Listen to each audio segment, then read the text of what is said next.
د اسانه انګلیسي زده کړې قدرمنو لیدونکو او اوریدونکو السلام علیکم ورحمت الله وبرکاتو. زموږ نننی دریم لوست دی.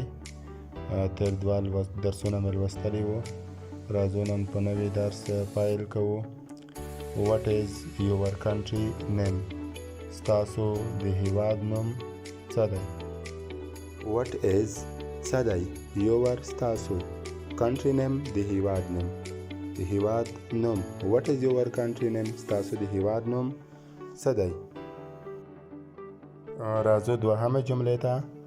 What is your province name؟ ستاسو د ولایت نوم څه دی؟ What is څه دی؟ your ستاسو province ولایت name نوم. What is your province نوم؟ ستاسو د ولایت نوم څه دی؟ What is your village name؟ ستاسو د کلی نوم څه دی؟ What is څه دی؟ your ستاسو village name د کلی نوم. ستاسو د کلی نوم څه دی؟ What is going on؟ What is going on؟